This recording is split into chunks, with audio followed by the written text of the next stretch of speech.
Oui, 15h17, je fais une petite vidéo publique, d'abord pour dire que j'ai fait une erreur, tant mieux. Euh, les prêtres, alors je ne suis pas un spécialiste, mais les prêtres sont quand même jugés par le droit, les prêtres abuseurs sexuels, les pédocriminels prêtres sont quand même jugés. Alors a priori, d'après ce que j'ai compris, il y a deux jugements, il y a la justice classique et la justice canonique, heureusement. Après, donc je m'étais dit, mais c'est quand même ahurissant. J'avais pas bien compris en fait. Enfin, j'ai manqué de culture à ce niveau-là. J'ai lu quelques articles ce matin. Et sinon, quand même, je retiens d'une émission que j'ai vue hier sur France Info concernant Betaram que le droit de prescription existe toujours. Et ça, c'est vrai que c'est un véritable scandale, quoi. Même si, d'après ce que j'avais vu sur France Info, il existe maintenant un droit de prescription glissant. C'est-à-dire que si vous avez été en compte, si votre situation est prescrite par la loi, mais qu'une personne a été victime par le même agresseur et que cette personne, ça n'a pas été prescrit pour cette personne, alors le droit peut glisser en votre faveur dans le sens où vous pouvez raccrocher les wagons à cette personne pour lesquelles les faits ne sont pas encore prescrits. Voilà, c'est une information que j'avais lue. Je crois que c'est un décret finalement assez récent.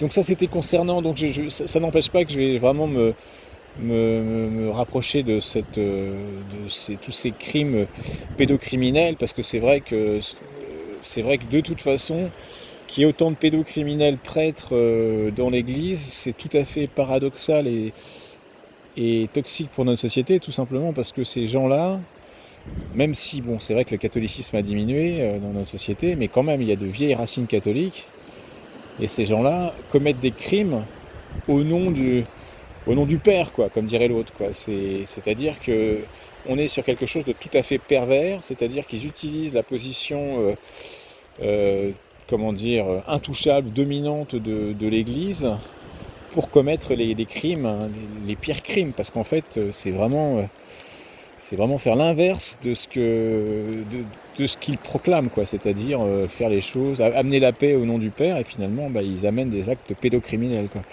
Donc, en ce qui me concerne, je vais continuer évidemment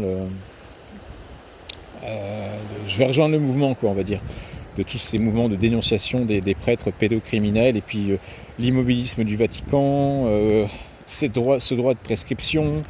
Je vais me renseigner. Enfin bref, ça c'est mon histoire, mais je sens que moi qui travaille dans les milieux d'addiction, des gens qui ont des problèmes d'addiction, je pense qu'il y a énormément de gens qui ont été statistiquement, hein, d'après une collègue, 80% des gens qui ont des problèmes d'addiction qu'on retrouve dans les centres de soins, ont eu des problèmes de d'abus sexuels sur mineurs, quoi. Pas forcément des prêtres, hein, mais des abus sexuels sur mineurs. La deuxième chose, c'est je suis devant la mer, et c'est très bien.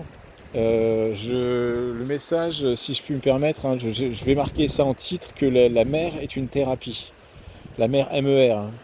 Ce que je veux dire par là, c'est que moi, j'ai la chance d'avoir pu libérer du temps, et ça fait 2 mois et demi que je suis près de la mer, en Vendée, et je pense que il y a une véritable attraction positive de la mer, c'est-à-dire que bon, pendant 2 mois, de janvier à février, je suis resté euh, sans me baigner, et puis au bout d'un moment, j'ai commencé à aller me baigner.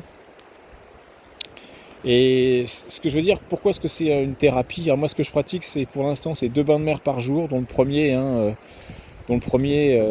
dès que je sors de chez moi. Euh, et c'est deux bains de mer à peu près de 10 minutes. Et pourquoi est-ce que je pense que c'est aussi, ça peut être aussi thérapeutique, hein. Je précise que c'est en maillot de bain, hein.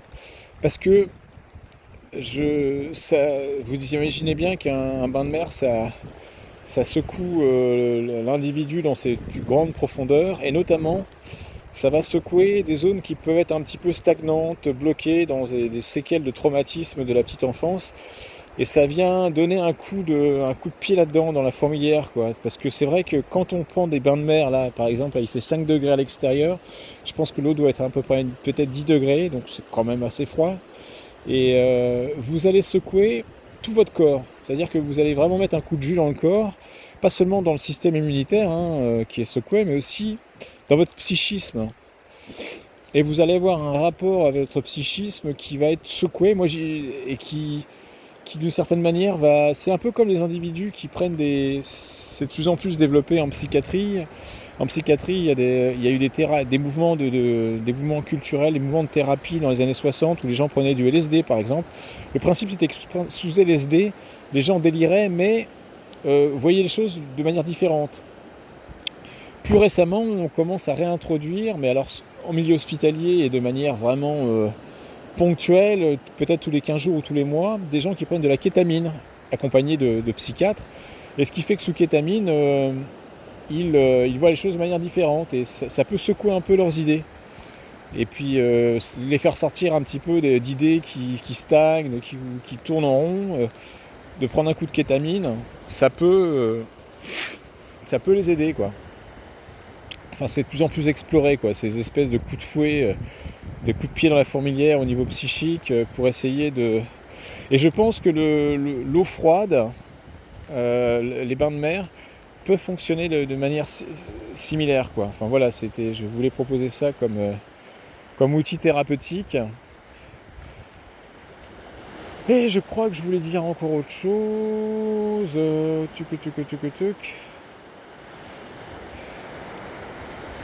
Voilà. Non, j'ai pas tellement d'autres choses. Peut-être que...